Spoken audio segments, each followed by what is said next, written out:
పరమశివుడికి ప్రీతిపాత్రమైన కార్తీక మాసంలో వచ్చిన కార్తీక పౌర్ణమి పర్వదినం కావడంతో భక్తులు భారీగా గోదావరిలో పుణ్యస్నానాలకు తరలివచ్చారు.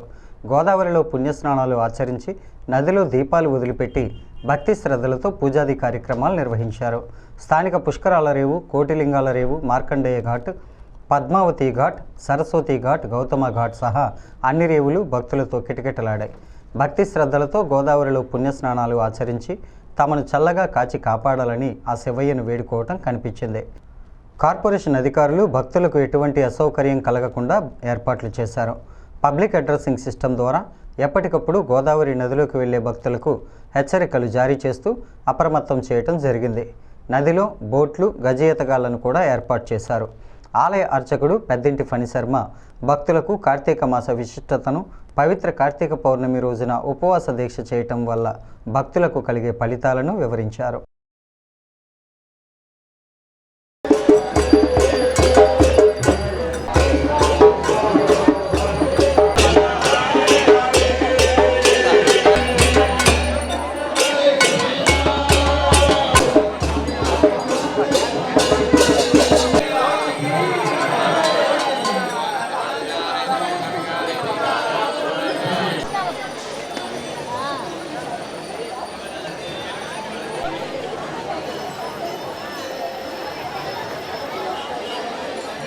ఓం నమ శివాయ. ఈరోజు చాలా విశేషమైనటువంటి మహాపర్వము మరియు విశేషమైనటువంటి రోజు. ఈరోజు ప్రత్యేకించి ఈ కార్తీక పౌర్ణమికి చాలా విశేషమైన పర్వదినంగా పరిగణింపబడుతుంది. ఈరోజు ప్రత్యేకత ఏమిటంటే కనుక చంద్రుడు కృత్తికా నక్షత్రం ప్రవేశించినప్పుడు కార్తీక పౌర్ణమి మనకి లభిస్తుంది.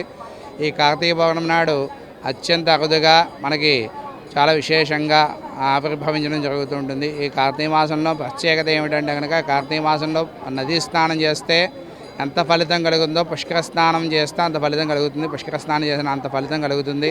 అంతేకాకుండా ఈ కార్తీక మాసం యొక్క ప్రాముఖ్యత తెలుసుకున్నట్లయితే కనుక అన్ని రకాలుగా కూడా భక్తి శ్రద్ధలతో ఎవరైతే భక్తి శ్రద్ధలతో స్నానాలు గావిస్తారో వారికి అన్ని రకాలుగా కూడా ఆయురారోగ్య ఐశ్వర్య సంపత్తులు కలుగుతాయి.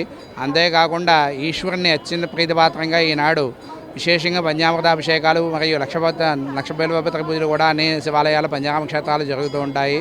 ఈ కార్తీక మాస స్నాన ఫలితం మనం చాలా విశేషంగా చేస్తే లోపల ఉన్నటువంటి అజ్ఞానం పోయి జ్ఞాన సంపత్తి కలుగుతుంది. అంతేకాకుండా ఈరోజు కార్తీక మాసం ప్రత్యేకించి దీపారాధన అనేటువంటి ఆవశ్యకత కలిగి ఉన్నది. దీపం జ్యోతి బ్రహ్మ దీపోదీప జనార్దన అని చెప్పేసి దేవుడికి మనం సమీపంగా ఉండాలనేటువంటి నానుడి ప్రకారంగా దీపరూపంలో మనం స్వామివారి దగ్గరగా ఉండడము మరియు ఆయనకి అన్ని రకాలుగా కూడా మనకి ఆయురారోగ్య ఐశ్వర్య సంపదలు కలగజేయడం జరుగుతుంది. ఈశ్వరుడు ఐశ్వర్యకారకుడు కాబట్టి మనకి ఐశ్వర్యాన్ని ప్రసాదించేటువంటి స్వామివారు.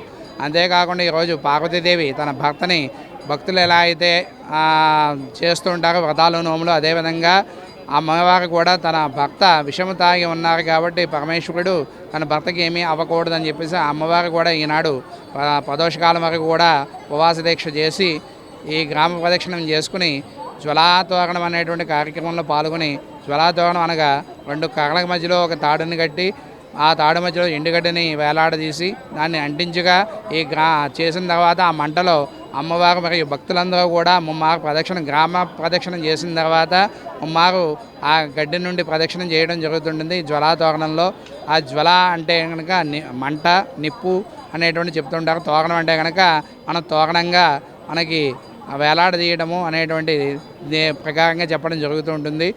ఆ విధంగా చేయడం వలన ఏమిటి అంటే కనుక మనకి భక్తుల్లో ఉన్నటువంటి ఏదైతే భావన ఉంటుందో నేను పాపం చేశానటువంటి భావం, ఆ భావం నుండి తొలగిపోయి జ్వలాతోరణాలు పాల్గొనడం వల్ల పాపక్షయం అవుతుంది.